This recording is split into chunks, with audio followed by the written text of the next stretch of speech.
Well, the Most High be praised. We bless the Almighty for His great grace and His mercy toward us on this midweek teaching time.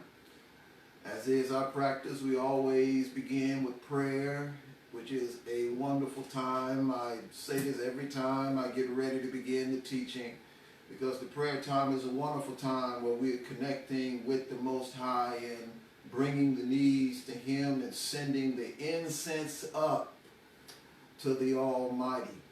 Hallelujah. It's always a great time. And this time is always wonderful as well to be able to share and teach the scriptures. For those of you who are watching us by live stream, welcome to Voice of Messiah Ministries. And we hope that as you have been following along with us in the teachings, that you have been encouraged, that you have been enlightened and strengthened. Hopefully you have learned some things that you may not have known before. It is our intent as we teach the Bible that we do not just teach the Bible on the surface. We believe that because we have been separated from the original faith for roughly about 2,000 years, that it's important that if we're to understand it right, we need to understand the culture of which the scriptures were written in. We need to understand the original language in which the scripture was written and produced in, and also we need to remember the context of the scripture. So we like to use those rules and share information and provide those things as we bring the scripture to the forefront, because just to look at an English translation and then to begin to make conclusions from it, we have found has caused a great deal of, as I would say, variances and differences of opinions, views, and perspectives.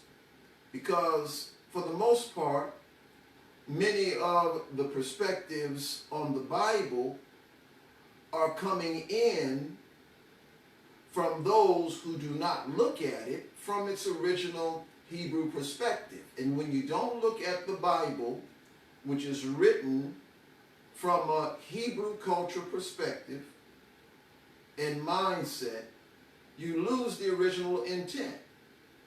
And you can come up with a variety of different understandings when you do that. So our goal is to be able to guide the people of the Most High to study the Bible and understand it from a more accurate perspective, considering how the first hearers heard it and how the author believed, and understand the views and the thinking of the day in which the person who wrote certain passages of scripture and the reason why they wrote it. It's important that we know that, so that we can get an accurate meaning and perspective on the Bible and not approach it trying to justify our presupposition.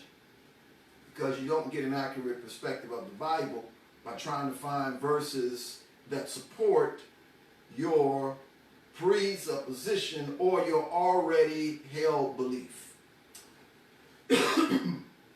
Now today, I want to look at a passage of scripture which I believe is very important to address, because within the larger framework of the modern Christian community, there is the Torah, the commandments, have no place in the life of the believer that is in the new covenant. And those who hold to those particular views hold to a doctrinal position or theological scheme, if I can say it from a theological perspective, called dispensationalism. Now, the average believer, those who have been trained theologically and that have gone to Bible college or seminary, and they have been trained primarily from a perspective that has a bent towards believing that there are two separate covenant peoples, and that these two covenant peoples are Israel and the church. And in this belief system, they say that the law is for Israel and grace is for the church. They make these distinctions so as to show that the Almighty is dealing with the church separately and Israel separately. And so those who are in churches or assemblies where you have heard teaching along those lines, you need to know that you're being taught by someone who has the doctrinal position or theological perspective called dispensationalism. And that's important for you to know that. I'm not going to deal with the theological perspective called dispensationalism in this teaching, but I needed to bring out these points because some of the major teachings within the framework of dispensationalism is that you cannot mix grace and the law. And they also believe that the law or the Torah is not within the framework of the new covenant and has no place in the life of the believer. And I found it is necessary for me to teach this because just recently, on the previous Shabbat that just passed, I did a teaching at our 4 p.m. Sabbath teaching on the renewed covenant and the Torah. And so we dealt with a number of things regarding the Torah. We dealt with a lot of what Paul said regarding the Torah, how he said it is holy, how that Paul said that since we have faith, do we nullify or make the Torah void as a result of this faith? I mean, Paul just put it right out there. And in Romans chapter 3, verse 31, when Paul said, since we have this faith, do we make the law void or without effect as a result of this faith? He said, certainly not. May it never be the case. He said, but through faith we uphold the Torah. So what we find here is that while the Apostle Paul made it very clear that we're not under the law or we're not under the Torah, we are under grace, yet by the same token, he never said that the Torah was eliminated from the life of the believer. And the reason why Paul did that is because he's fully aware of the fact that the purpose of Torah is to be our guide for living. He understood that. But for those who take Paul's teaching and try to run with it to the extreme, as to say that what under the law means is that the law has no place in the life of the believer, they're sadly mistaken. But for those of you who would like to understand what the concept of what it means to be under the law, Hebraically that is, go back and check out our teaching on the renewed covenant and the Torah. You can go to our YouTube channel and you can check it out there on our YouTube channel called Voice of Messiah Ministries. We have it there. We upload all of our teachings there that we live stream, and you can go and listen to that teaching thoroughly. But today, we're going to look at the passage found in Colossians chapter 2, verse 14. From the King James Version. And then we're going to look at the passage critically from the Greek. For those who hear us teach, you're familiar with the fact that when we teach, we always use our Greek interlinear translation. And on the side of our Greek interlinear translation, we have the King James Version that's used. And the reason why that's the case, because this interlinear translation of the Greek that I have is old. See, this is a pretty old book here. And I like using it because I'm able to make a ready reference in the Greek language so that we can actually see what the word means. Because many times in the translation that we have, in particular in the King James Version, it does not always provide the proper word to define what the Greek is actually saying or conveying meaning to it when we hear it. And so we want to look at it critically after we read the verse. So hopefully everyone has their Bibles. Open it up to Colossians chapter 2, verse 14. And we shall read. And the passage says, blotting out the handwriting of ordinances, underline that word ordinances, that was against us, which was contrary to us, and took it out of the way, nailing it to the cross. Abba Yah, thank you for your mercy, your grace, your kindness. I pray, Most High, that you would provide insight as we share in this teaching. Let it come forth with power and with clarity. Give an understanding to the hearer, and may your great name be praised. We thank you in the mighty name of Yahshua. Amen. Now, in this verse, Colossians chapter 2, verse 14, we're reading this because many dispensationalists use when dealing with the concept of the law not having a place in the life of the believer. Many times, I would refer to those who are against the Torah being in the life of the believer. We refer to them as those who are antinomianists. You might say, well, that's a long word. What is antinomianist? What is an antinomian? Well, the term anti means against. Nomian, or it comes from nomos, means law. It just refers to those who are against the law. And so that's just a phrase that we use. And of course, I got that phrase from Bible college some 20-something years ago. So this is theological jargon. That's what we would say. But those who are against the Torah being in the life of the believer, they use this verse right here.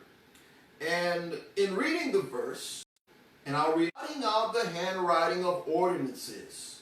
That phrase, handwriting of ordinances, has been interpreted by those who are against the use of Torah in the life of the believer. It is used to refer to the law. Where it says handwriting of ordinances, that's a phrase that is interpreted to refer to the law. So basically, what these individuals who teach that Torah is not a part of the life of the believer, that the Torah was taken and it has been blotted out. It was against us. And that it was nailed to the cross. I'll read it again, because I want to make it very clear. It says, blotting out the handwriting of ordinances that was contrary to us, and took it out of the way, nailing it to the cross. Now, from face value, looking at this is one of those verses that just looks like, wow, man, see, the law has been done away with. Looking at this, it would appear that the law has been nailed to the cross. This is one of those verses that people go to justify the fact that the Torah is passe The law is passe. It has no place in your life. You don't need to follow it. You don't need to practice it. You just need to be led by the Spirit and live by grace. And when you read this, it sounds, pretty good. But there's some problems with that thinking. Because, number one, you have to take that idea and you have to go back and ask the question, well, if the Torah is eliminated from the life of the believer, and there again, this scripture didn't say that the Torah is eliminated from the life of the believer, because we're going to talk about what the handwriting of ordinances really is and what it means Hebraically in the time frame and culture that Paul was in. We're going to talk about that. But I just want to deal with the fact that the idea that based upon this verse, that the Torah has no place in the life of the believer, we have some serious problems. Because number one, you've got to reconcile that idea with the fact that Paul supplied the Torah because of faith, but we uphold it. So Paul says we uphold the Torah in Romans chapter 3, verse 31. Now I'm using that particular verse because there are many who will say that if you go and use something that was before, or if I use passages of scripture that was before the death of the Messiah, they will say, well, you're using passages of scripture that is in the of scripture have no relevance to the new covenant believer. Now, I don't believe that at all, but right now I'm just dealing with some New Testament scripture, so to speak, to say that this thinking that the Torah has no place in the life of the believer is problematic. Because then you got to reconcile, why did Paul say that we uphold the Torah? If the Torah is blotted out of our lives, then why does Paul say that we uphold it? Over in 1 John chapter 3. In 1 John chapter 3, another New Testament scripture, he says that he that commits sin transgresses the law or the Torah. For sin is the transgression of the law. So now we got in 1 John chapter 3, it's telling us you are transgressing the Torah. Because sin, in 1 John, sin is defined as transgressing the law. So that means that when you sin, it means you're transgressing Torah. So the flip side of that is, when you don't sin, you are keeping the law or keeping Torah. I want you to think about this now. Now, when Paul made the statement and he said, do we make the law null and void over in Romans chapter 3, verse 31? Paul actually used the word nomos there, which is the Greek translation of the Hebrew word Torah. He actually used that word. But now, over here in Colossians chapter 2, verse 14, where we see the phrase handwriting of ordinances, you don't see the word Torah there. You don't see the word nomos. Let me use that word nomos, because Torah is the Hebrew word, and I always use that word Torah because I think Hebraically. But in the New Testament scriptures, the so-called New Testament scriptures, anytime you see the word nomos in the Greek, which is translated law, that word refers to Torah in Hebrew. But in the passage that we're dealing with here, the word nomos is not there. Matter of fact, there's a different word that's there that refers to something else. It's not the Torah, but it is actually the interpretation or the rulings of men that come from interpreting the scriptures. You're going to say, well, how in the world you come up with that? Now we're going to get into the Greek word for ordinances. When you read this in the Greek, and I'm just going to read the Greek translation and then I'm going to talk about the Greek word. Reading it from the Greek translation, it says, having blotted out the handwriting in the decrees that's against us, which was adverse to us, also it has been taken out of the midst, and it has been nailed to the cross. So the literal word, which should be, instead of ordinances, it should be decrees. But that word there is dogma, from the word dogma. Now, the term dogma, it is defined as the human opinions or interpretations, the rulings and decrees based upon the opinions of men. Dogma, it's also the term for dogmatics in theology.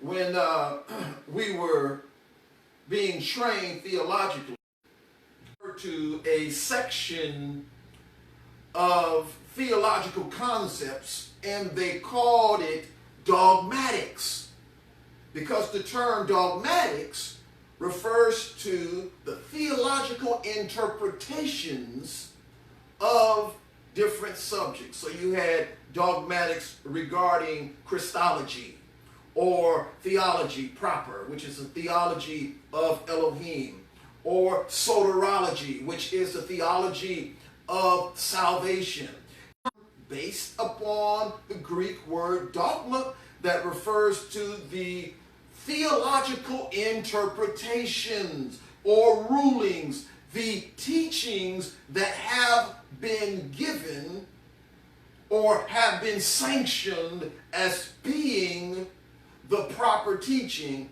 by the religious leaders. So here in the passage of Scripture, when Paul makes this statement and he says that the blotting out of the hand sin or dogma, the interpretations of Scripture, that has been against us, that has been removed or taken away and has been put on the cross. Paul is not talking about the Torah being put on the cross. He's not talking about the Torah being removed from us. Because the Torah, the teaching, Paul said over in Romans that the Torah is good. He said that the Torah is just or righteous, and that the Torah is holy. But this phrase, handwriting of decrees, refers to what we call the tradition or the instruction of the elders. It refers to the Pharisaic interpretation. Now, all of the other apostles never wrote anything about being under the law. They never wrote anything about the handwriting of decrees. They never made any statements like that. Paul is the only one that made those statements. And the reason why the Apostle Paul made those statements is because Paul was a Pharisee. And Paul knew the theology of the Pharisees. Paul knew the in-depth understanding of Phariseeism. So when Paul was writing and looking at things as they were developing in his time, he did not want the believers to have this understanding that your redemption was associated to keeping Torah, because the belief in the first century, based upon the phrase being under the law, and I've brought this out many times, but I'm going to interject it here also. The term under the law, from a Hebrew perspective, meant that a person was being covered or was receiving atonement by the keeping of the commandments. And that was a concept that was introduced by men after Babylonian captivity, because they didn't have a temple. And the religious leaders were trying to figure out, how do we secure atonement for ourselves when we don't have a temple? Can't provide sacrifice and offering. So someone came up with the bright idea, we will take the Torah and the obedience to the Torah, and we will use that as a replacement for the blood sacrifices. And this will serve as our kippur, or redemption, or atonement.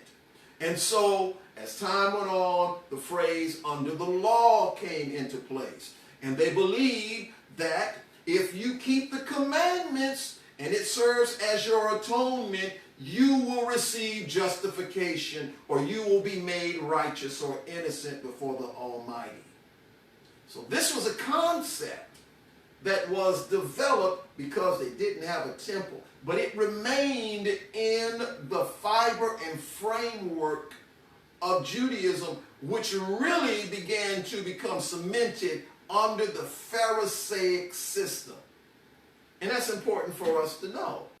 But also, when you look at the phrase handwriting of decrees or handwriting of ordinances, it's a phrase that refers to the interpretations of Scripture by the religious leaders. Now, for me to be able to confirm that, let's go over to Matthew chapter 15. Because when we look at Matthew chapter 15, verses 1 through 6, you're going to find that it's going to make sense. Because Paul, as I mentioned, in one place he says we're supposed to uphold the Torah, but yet in this verse, he doesn't use the word Torah there. He refers to the handwriting of ordinances or of dogma or interpretation. The handwriting of interpretations that were against us. And what is against the people of Elohim, especially in the first century, was the Pharisaic interpretation of Scripture. And we're going to find it out. All right, Matthew chapter 15. And here's where it says, then came to Yeshua scribes and Pharisees.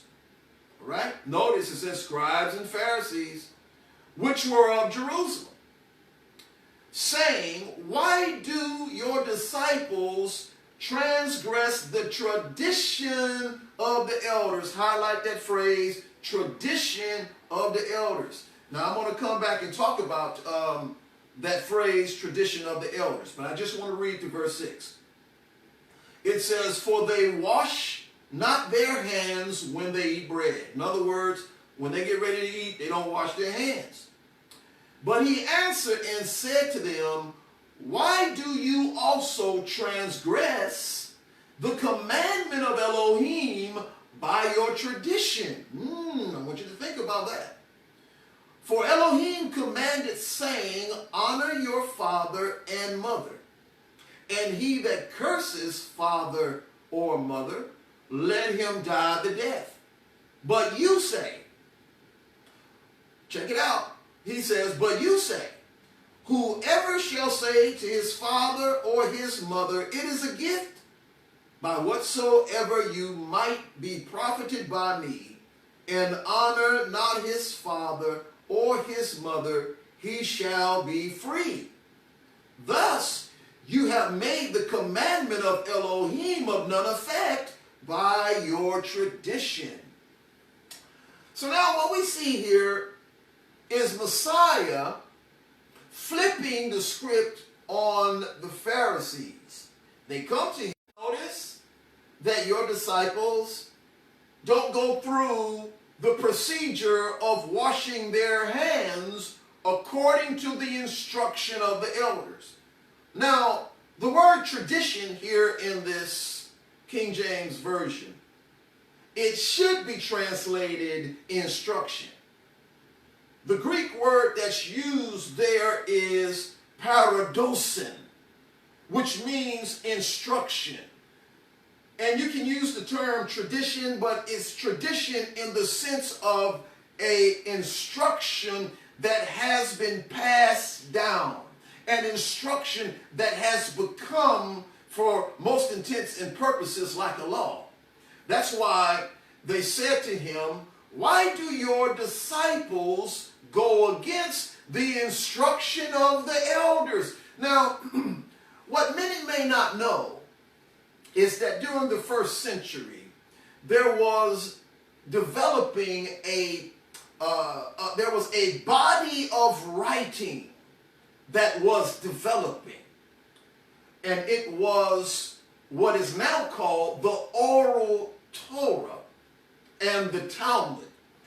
But it was a body of instruction that was interpretations of the scripture.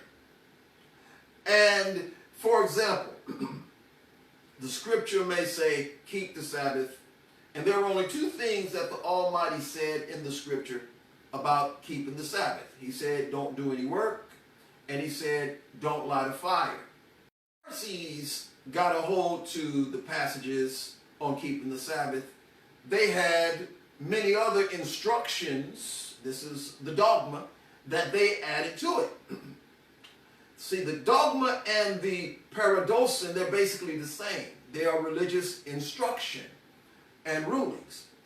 When the Pharisees got to it, they said that not only are you supposed to not work on the Sabbath and not light a fire, but we're going to describe to you what is work and what is not work. So they had a whole list of what they considered to be work and what they considered to not be work. And if an Israelite did not follow those instructions of their interpretation of work on the Sabbath, then they would be considered as committing sin.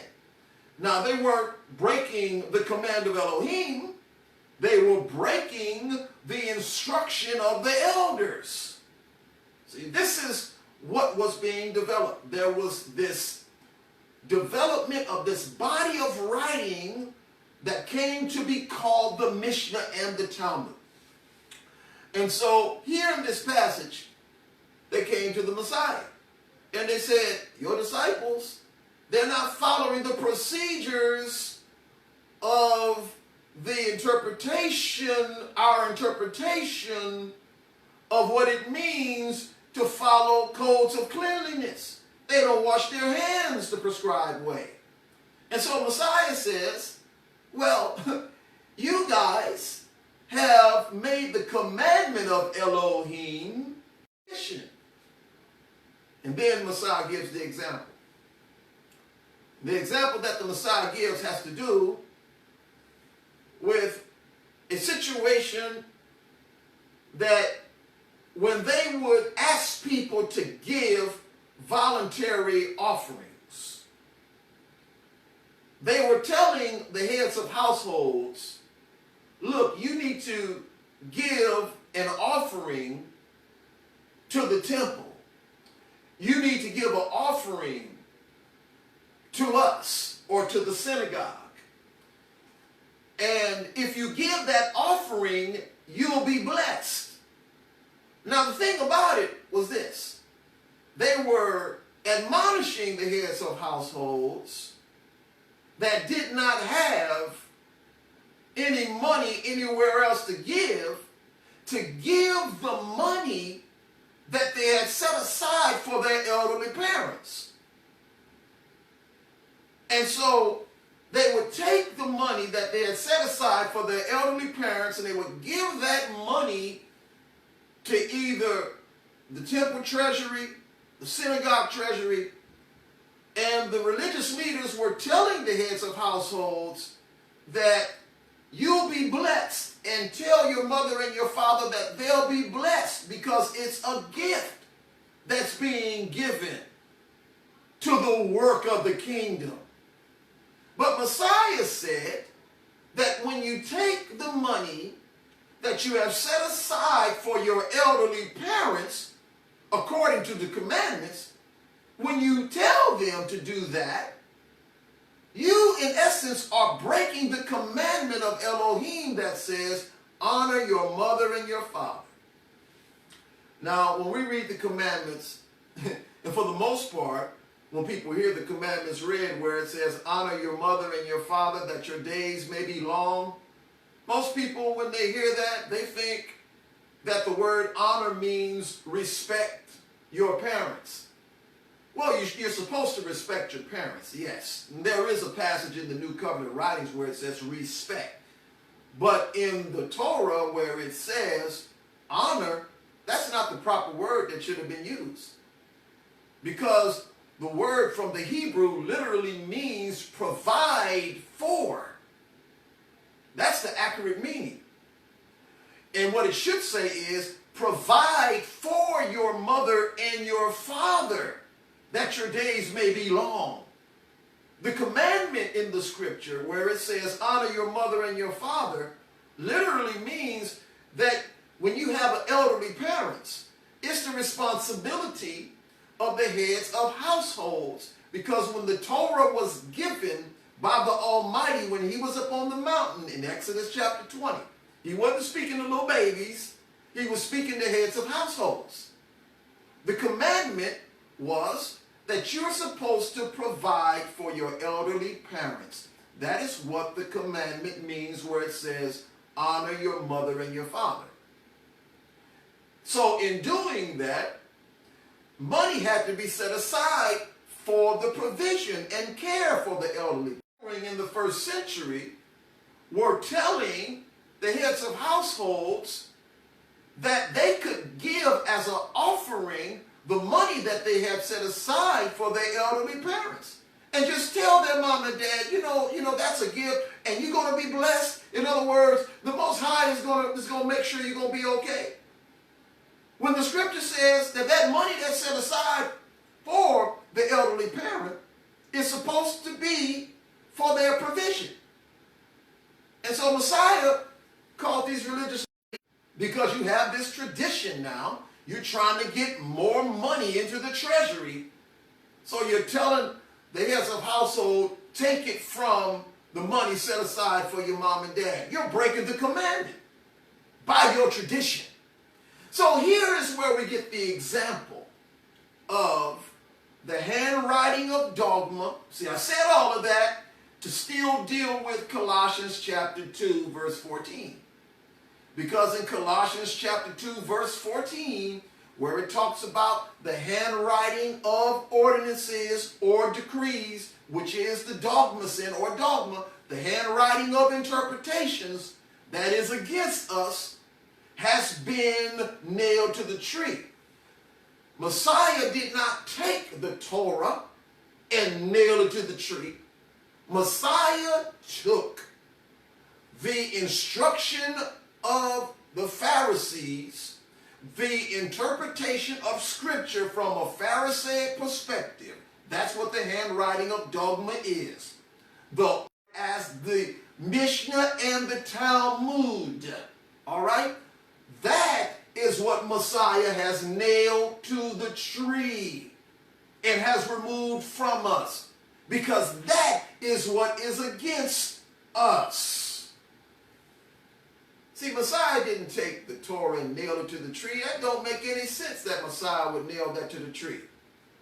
Why would the Messiah nail the Torah to the tree when over in Matthew chapter 5, verses 17 through 19, he makes this statement. He says, don't think that I have come to destroy the Torah or the prophets. He said, I have not come to destroy Torah and the prophets, which is a phrase referring to the scriptures. I've come to complete them. The term fulfill literally means to bring completion to the scriptures.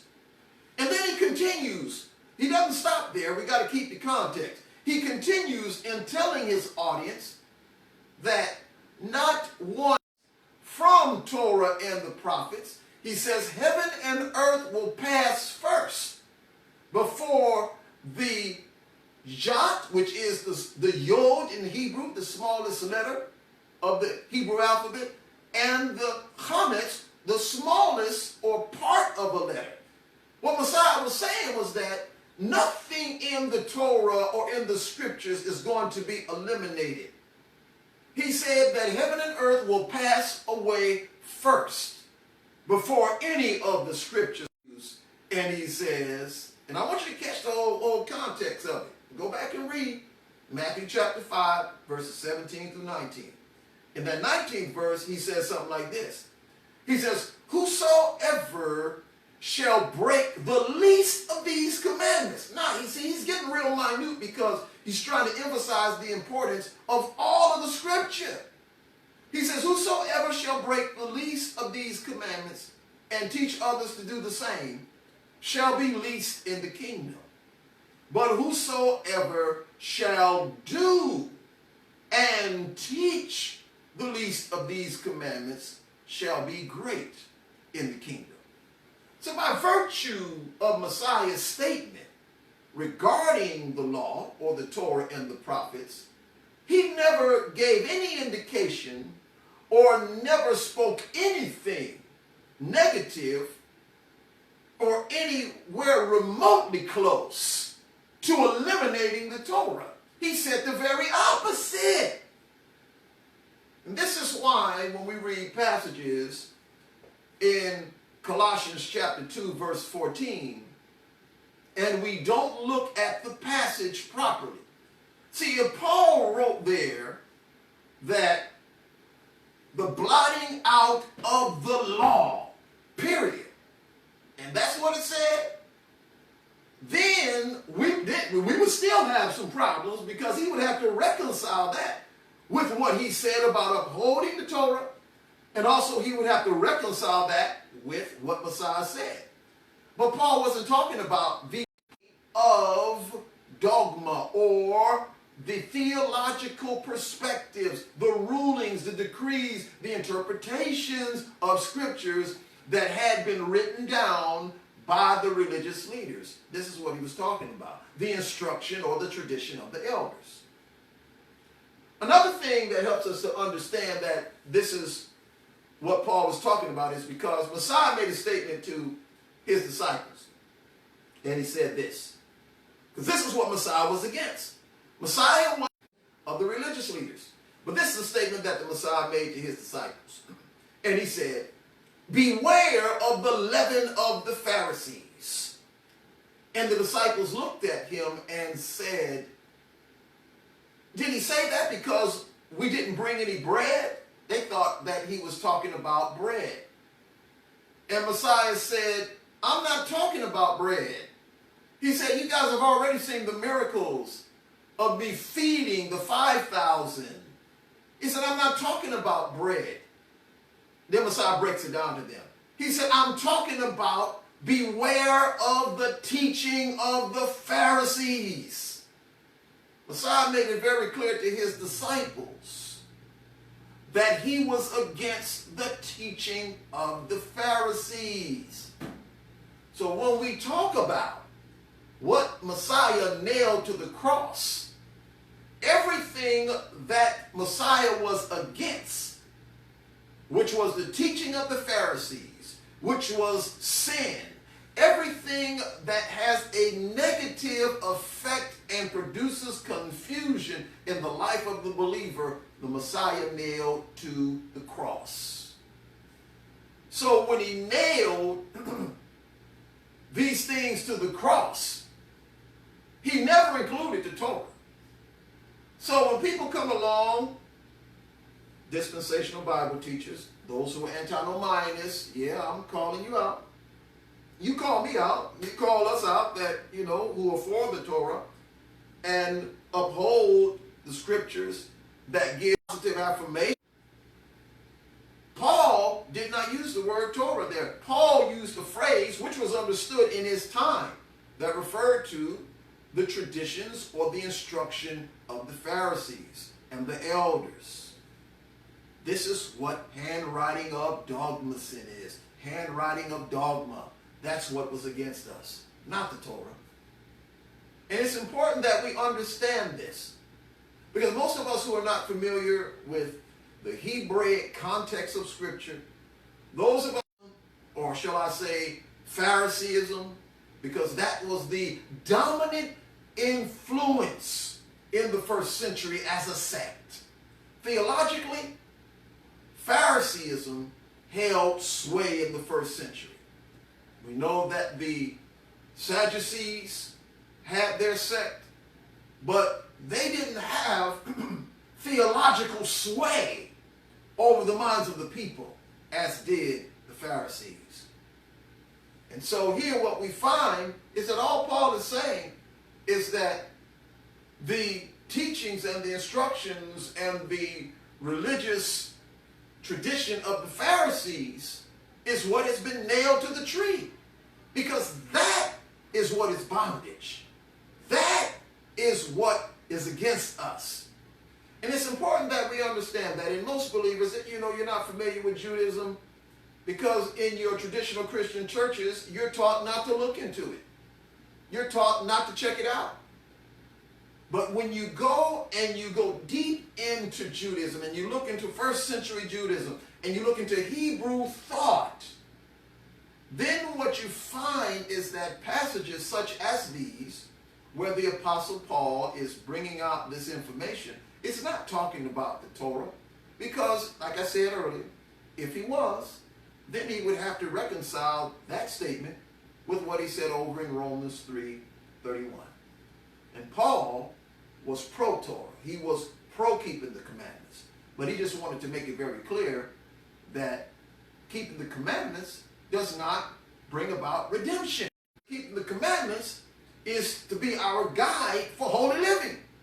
So Torah has a place in our life. That's its purpose, to guide us in the way of righteousness and to teach us the difference between right and wrong. For as Paul said, for by Torah is the knowledge of sin. He said, I would not have known what sin was unless the Torah told us what it was. And so the goal of sharing this is to provide a balance, so that when we read these passages, we need to properly understand what Paul was saying. Paul wasn't saying that Torah is nailed to the tree. He wasn't saying that the law was nailed to the tree. But he was dealing with the interpretations of the religious system of the day, which were called dogma. The religious system's theological perspective on the scriptures. That is what Paul was dealing with. Because what we need to do is accept the Torah in its purest form, because that's the way of the Almighty.